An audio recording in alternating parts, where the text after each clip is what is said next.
지난 주간 제가 여러분께 이 돌을 하나씩 드렸는데요. 이번 한 주간 동안 여러분 좀 돌을 많이 만져보셨습니까? 좀 만지면서 기도해 보셨습니까? 돌을 만지면서 어떤 생각들이 좀 드셨습니까? 저는 이제 돌을 잡고 이제 새벽에 기도하고 돌을 만지작하다 보니까 이제 돌에 이제 좀 기름기가 많이 묻어 있더라고요. 처음에는 그냥 맨들맨들한 돌이었는데 이제 좀 기름기가 묻어 있고 좀 때가 탔고, 그런데 어느 순간부터 이 돌이 저와 굉장히 가깝다는 느낌을 받았습니다. 굉장히 친숙한 돌이 된 거죠. 이 돌과 가까워지면서 저에게 들은 마음이 있었습니다. 다윗의 돌이 좀 생각이 났습니다. 다윗에게 붙잡힌 이 돌은 다윗에게 얼만큼 좀 편안한 돌이었을까? 딱 손에 맞았겠죠. 그러니까 딱 던졌을 때 골리앗의 머리를 칠 수 있었겠죠. 저는 이 돌을 붙잡고 기도하면서 저의 삶에 대해서 생각을 했습니다. 하나님, 제가 하나님의 손에 맞는 돌이 되면 참 좋겠습니다. 하나님의 손에 딱 맞는 돌, 이 돌도 제가 만지작하니까 이 돌이 저한테 익숙해지는데, 하나님, 제가 하나님의 손에 좀 맞는 돌이 돼서 하나님께서 던지시면 가서 골리앗도 맞출 수 있는 돌이 되면 얼마나 좋을까요?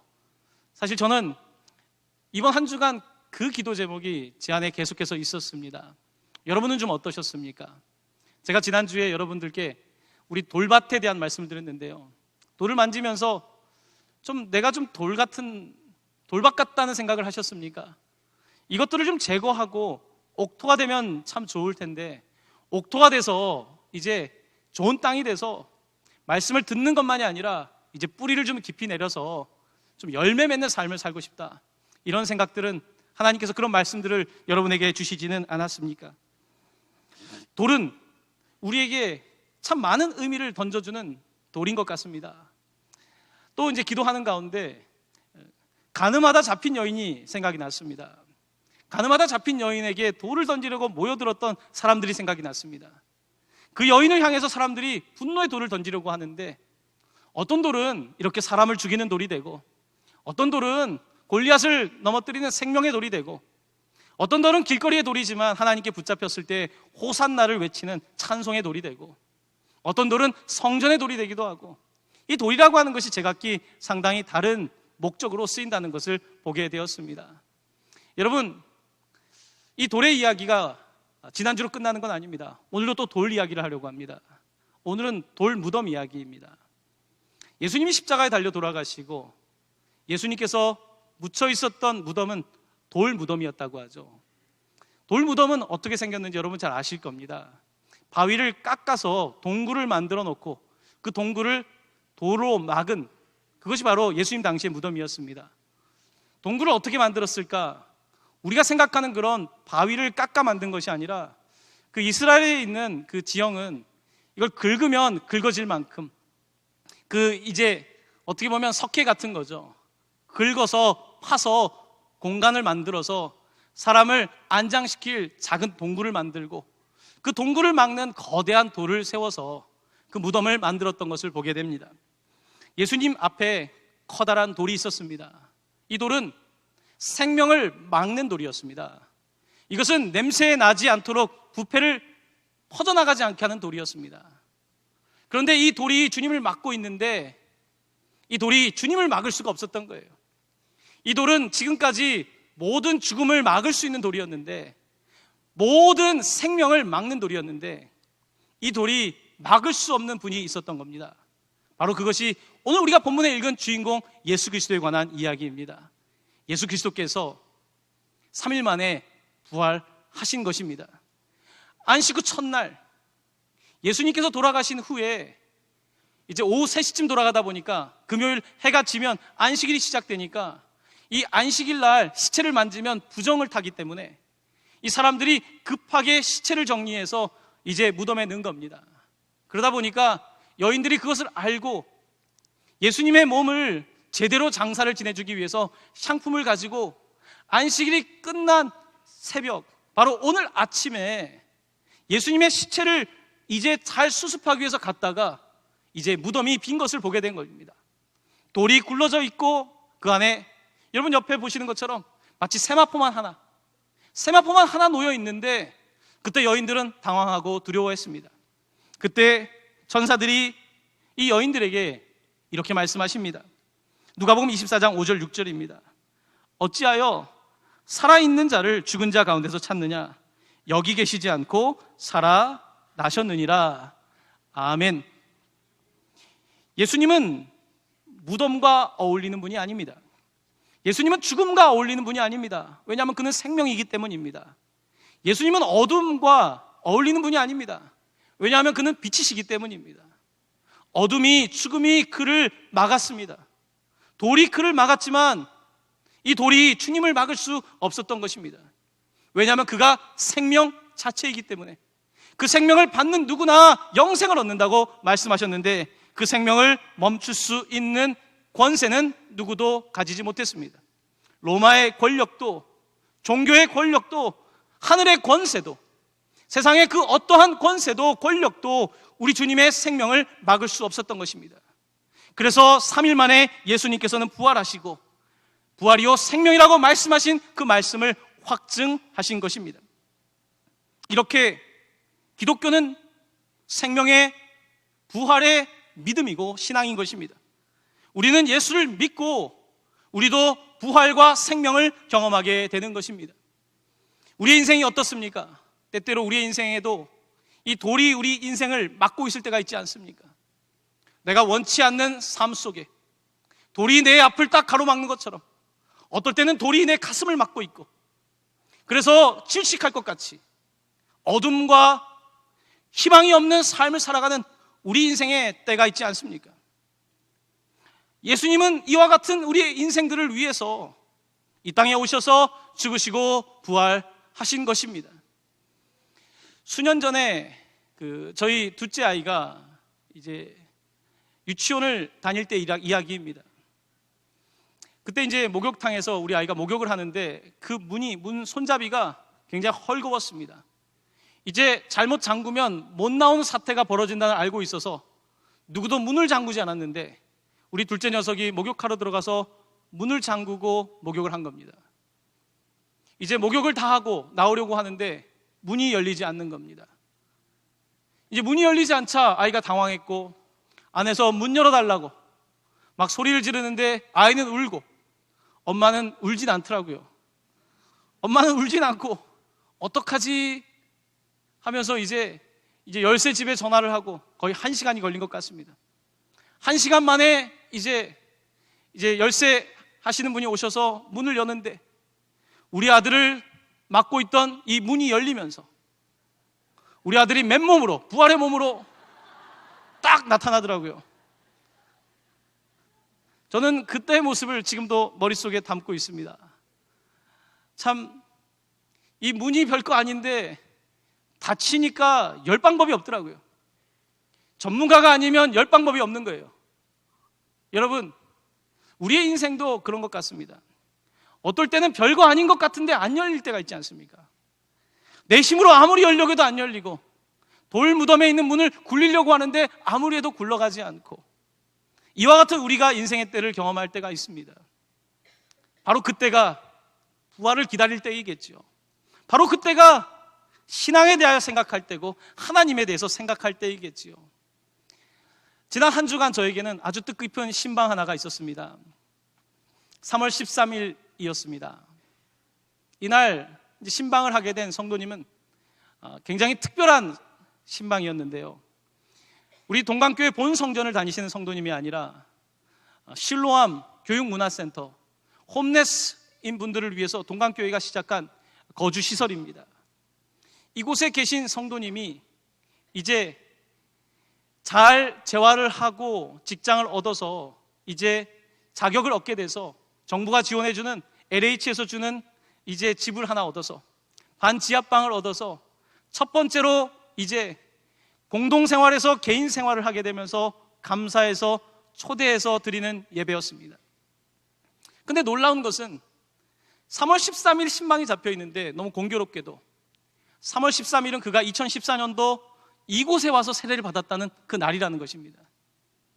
그는 50대까지 사업도 해봤고 일저일을 해봤는데 실패를 거듭하다가 삶의 목적도 의미도 잃어버리고 그때 부천동강교회에서 하고 있는 이 실로암 센터를 만나게 돼서 거기서 먹을 것도, 거기서 입을 것도, 잠잘 것도, 직장도 얻게 되어서 이제 무너졌던 삶을 조금씩 세워나가고 있었지만 여전히 무기력한 그의 삶 가운데에 이제 그것을 맡은 김치현 목사님을 통해서 말씀을 듣게 되고 이제 세례를 결단하게 되고 이제 세례를 이 자리에서 받게 된 것입니다.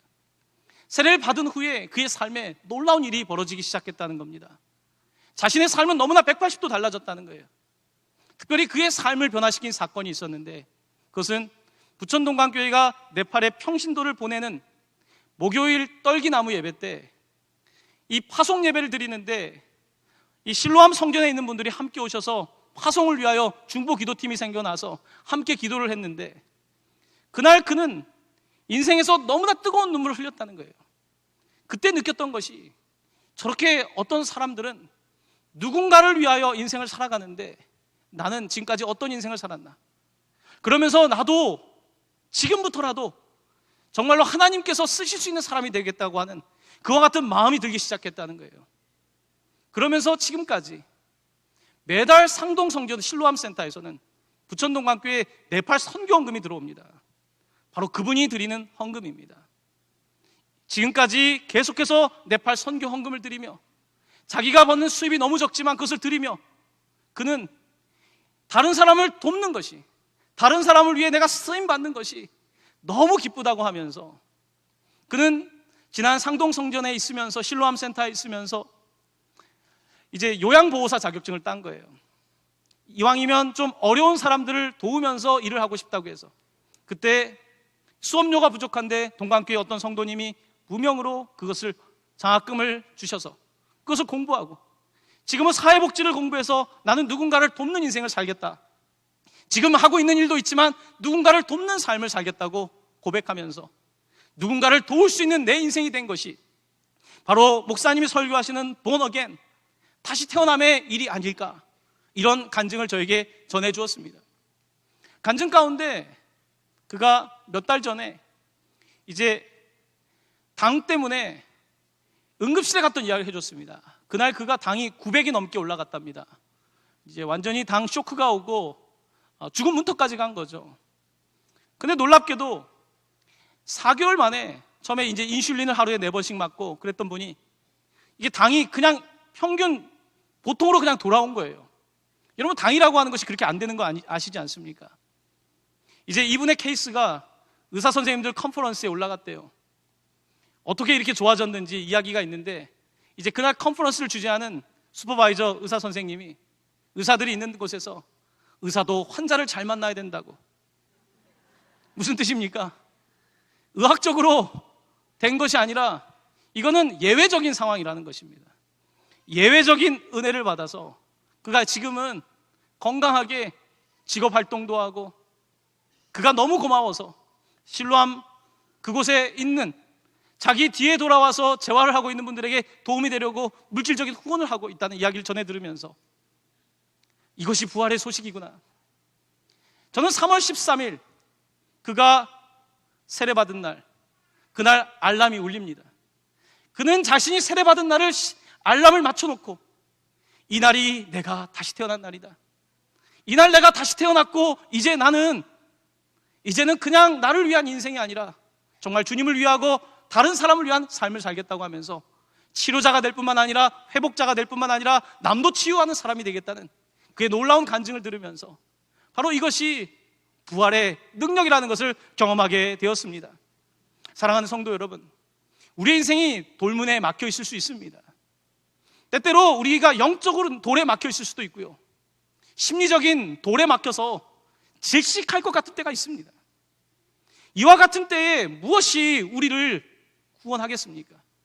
도대체 어떤 것이 우리를 이 죽음의 굴레에서 구원하겠습니까?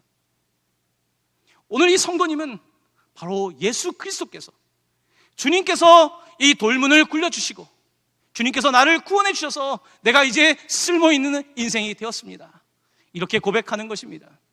사랑하는 성도 여러분, 여러분의 인생에도 돌문이 있습니까? 여러분의 인생에도 여러분을 막막하게 하는 것이 있습니까? 하지만 그것이 여러분을 무너뜨릴 수 없는 것입니다.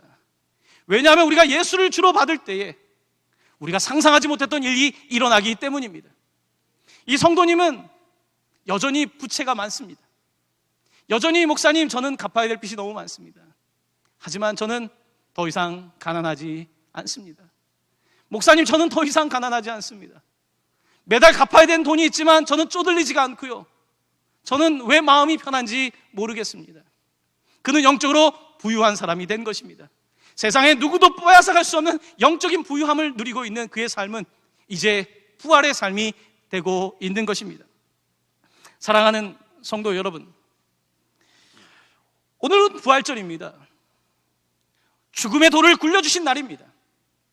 이 날의 소식은 2000년 전에 있었던 한 역사적인 사건이 아니라 바로 오늘 우리의 인생 가운데에 주님께서 당장 하시려고 하는 일이고 할 수 있는 일인 것입니다. 예수님께서는 이렇게 부활하셔서 제자들에게 나타나셨습니다.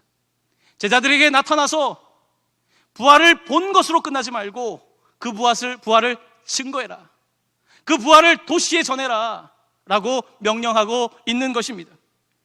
오늘 우리가 읽은 본문의 말씀입니다. 24장 49절 말씀, 저와 함께 한 목소리로 봉독하도록 하겠습니다. 볼지어다 내가 내 아버지께서 약속하신 것을 너희에게 보내리니 너희는 위로부터 능력을 입혀질 때까지 이 성에 머물라. 아멘. 예수님께서는 예루살렘에 남으라는 것입니다. 예루살렘은 예수님의 목숨도 빼앗아간 권력의 도시입니다. 그런데 이 도시에 남으라는 것입니다. 왜냐하면 이 도시에 예수님은 돌아가셨지만 이 도시에서 그가 부활하셨기 때문입니다. 이 도시를 떠나지 말고 죄의 중심에서, 하지만 죄의 중심이기도 하고 부활의 중심인 이곳에 남아서 복음을 전파하라는 것입니다. 몇 주 전에 오셨던 미국의 얼번 프라미스의 대표인 브루스 목사님과 대화를 하는 가운데 제가 정말 궁금했던 질문이 있어서 하나를 물어봤습니다. 목사님, 제가 대충 뜻의 의미는 알겠는데 얼번 프라미스라고 하는 도시의 약속이라고 하는 이 선교단체가, 이 청소년 사역단체가 어떻게 이 이름을 갖게 되었는지를 물어보았습니다. 그랬더니 그때 그 목사님께서 오늘 이 본문의 말씀 49절에 두 개의 단어가 들어있다는 겁니다. 하나는 약속이라고 하는 단어고 하나는 이 성, 도시라는 말이, 얼번 프라미스, 도시의 약속이라는 말이 여기에 있다는 것입니다. 그러면서 그가 저에게 이런 이야기를 해주었습니다. 미국의 뉴저지 캠든, 사람들이 돈을 벌면 모두 떠나가는 이 도시, 마약, 매춘, 상상할 수 있는 모든 범죄가 있는 미국에서 가장 그런 도시, 이 도시에 20대에 그가 이곳을 와서 사역을 시작하면서 그가 품었던 것은 도시의 약속. 모든 사람들이 이 도시를 떠나가지만, 모든 사람들이 저마다 이곳을 떠나가지만 우리 주님께서 너희를 고와 같이 내버려 두지 않겠다, 이 도시에 있는 아이들을 고와 같이 내버려 두지 않겠다는 그 말씀을 붙잡고 이 성에 머물라, 약속하신 성령을 받을 때까지 머물라는 말씀을 받고 이곳에 머물게 되었다는 이야기를 해주었습니다. 그는 20대부터 지금까지 거의 30년 동안 그 도시에 머물며 인종을 넘어서 그들의 친구가 되었고, 인종을 넘어서 다른 사람들을 위하여 아프리카에도 도시의 약속이라고 하는 선교단체를 세워가고 있다는 것입니다. 오늘 본문은 우리에게 도전하고 있는 것입니다. 이 도시, 바로 우리가 살아가는 도시를 말하는 것입니다. 우리가 주님을 죽이기도 했지만 우리 주님의 부활을 목격한 이 도시에서 머물러 이곳에서 주의 복음이 증거될 수 있도록 성령을 받으라, 우리에게 이 약속을 주고 계신 것입니다. 예수님은 이제 죽으시고 부활하셨습니다. 예수님은 육체로 이 땅에 오셨을 때는 예수님은 먼 곳을 다닌 분이 아닙니다. 주로 유대 땅 갈릴리 그 지역을 벗어난 적이 거의 없습니다. 하지만 예수님께서는 너희에게 성령이 임하시면, 예수님은 유대를 벗어나 사마리아 벗어나 더 먼 나라에 가신 적도 없지만 이제 그리스도의 영인 성령이 너희에게 임하시면 예루살렘뿐만 아니라 유대뿐만 아니라 사마리아뿐만 아니라 땅 끝까지 이르러 너희가 내 증인이 된다고 말씀하신 것입니다. 이것이 바로 예수님의 부활의 소식입니다. 우리는 각자 주님을 만난 자리가 있습니다. 그것이 우리의 예루살렘입니다. 바로 그곳에 우리는 예수를 못 박았고, 그리고 예수를 못 박은 우리의 모습 때문에 회개했던 그 자리, 이제 바로 그 자리가 우리에게 다시 부활의 자리가 되어서, 빈 무덤의 자리가 되어서 우리에게 도전하고 있는 것입니다. 바로 이 도시에서 주의 복음을 전하는 것, 그리고 이 도시를 넘어 열방으로 복음을 전하는 것, 이것이 하나님께서 우리에게 주신 명령이며 또한 이 일을 감당할 수 있는 성령을 주신다는 약속을 주신 것입니다. 사랑하는 성도 여러분, 우리 주님께서 오늘 부활하셨습니다. 이제 예수님의 무덤은 영원히 열려 있습니다. 어떠한 돌도 그를 막을 수 없습니다. 그의 무덤은 활짝 열려 있습니다. 그때로부터 지금까지 영원까지 그의 무덤은 열려 있는 것입니다. 이 열려 있는 무덤은 우리에게 무엇을 말하고 있습니까? 이 세상의 어떤 권세도, 하늘의 그 어떤 권세도 그를 막을 수 없다라고 하는 놀라운 예수 그리스도의 생명을 말씀해 주고 있는 것입니다. 누구도 막을 수 없는 예수 그리스도의 부활, 우리는 그것을 믿는 믿음의 사람들인 것입니다. 여러분께 마지막으로 부활하신 주님께서 요한계시록에서 빌라델피아 교회에 주신 놀라운 약속의 말씀을 한 절 읽어드리도록 하겠습니다. 계시록 3장 7절입니다. 다윗의 열쇠를 가지시니 곧 열면 닫을 사람이 없고 닫으면 열 사람이 없는 그가 이르시되. 한번 이 본문의 말씀 저와 함께 읽어볼까요? 다윗의 열쇠를 가지시니 곧 열면 닫을 사람이 없고 닫으면 열 사람이 없는 그가 이르시되. 아멘.